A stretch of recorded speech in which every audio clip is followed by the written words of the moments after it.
आणि घराणेशाहीचं वावडं तुम्हाला कधीपासून? विखेंची घराणेशाही घेतली ना तुम्ही गळ्यात, राणेंची घराणेशाही घेतली ना गळ्यात, चव्हाणांची घराणेशाही घेतली ना गळ्यात, आता सुधाकर बडगुजर पण जिंकतोय. हनुमंतराव, बातमी बदलतीये पटकन की आपल्या सोबत कल्याणी दीक्षित आहेत. कल्याणी दीक्षित, मुंबईचे आकडे सांगा पटकन. मुंबईमध्ये 115 जागांचे कल समोर आलेत आणि यामध्ये तब्बल 45 जागांवर भाजप सध्या आघाडीवर असल्याचं चित्र पाहायला मिळते.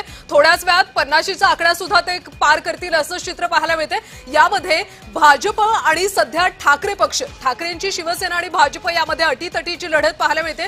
कारण ठाकरे गट सुद्धा 31 जागांवर आघाडीवर आहे आणि भाजप 45 जागांवर आघाडीवर आहे.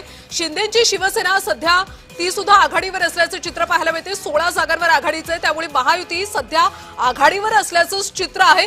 काँग्रेस सुद्धा 10 जागांवर सध्या आघाडीवर आहे. त्यामुळे मुंबईकर नेमका कौल कुणाला देतात, कुणाच्या पदरामध्ये यश पडतं हे पाहणं अतिशय महत्वाचं आहे. मुंबईमध्ये सध्या गीता गवळी या आघाडीवर असल्याचं चित्र पाहायला मिळते.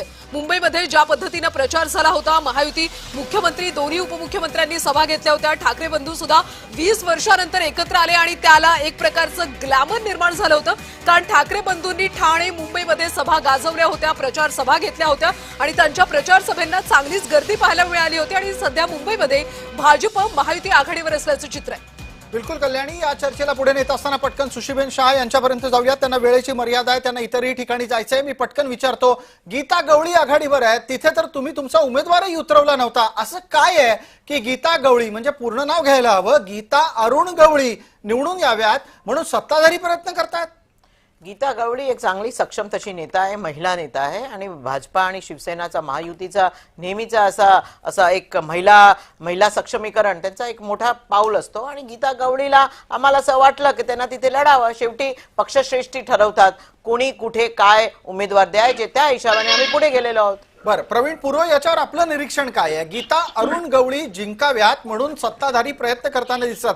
अर्थात हे सत्ताधारीच असं करतायत असं नाही, यापूर्वी सुद्धा हेच झालेलं आहे. नाही, खरं आहे. मुंबईमध्ये काही प्रमाणात भारतीय जनता पक्षाने आतापर्यंतची जी काही पद्धत ठेवली आहे निवडणुकीची आणि मत प्रक्रियेची, हे लक्षात घेता कुठल्याही परिस्थितीमध्ये शिवसेनेला पुढे जाऊ द्यायचं नाही त्यांना आणि उद्धव ठाकरेंच्या शिवसेनेला पुढे जाऊ द्यायचं नाही. यासाठी जो कोण सहकार्य करेल त्या प्रत्येकाला, त्याच्याकडे त्यांनी पाहिलेलं नाही की त्यांची पार्श्वभूमी काय आहे, अरुण गवळी कोण होता, या सगळ्या गोष्टी जर भारतीय जनता पक्षाने जर पाहिला असेल, तो तर स्वतःला सुचिरभूत समजणारा पक्ष आहे. अशा परिस्थितीमध्ये एका गुंडाच्या मुलीला जर आपण अशा पद्धतीने सहकार्य करत असू, ते अतिशय लाजिरवाणी बाब आहे.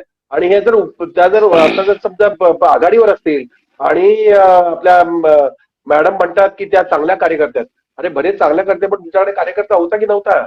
जर तुमच्याकडे कार्यकर्ता नसेल तर तुम्ही इतरांना त्याचं सहकार्य द्यायला पाहिजे होतं. तुमच्याकडे शिंदेची शिवसेना होती, म्हणजे तुम्ही एका ठिकाणी विरोधकांना अशा पद्धतीने तुम्ही टोकणार आणि तुम्ही कोणाची सहकार्य करणार, कोणाला उभं करणार, ही काय बरोबर नाहीये. तिकडे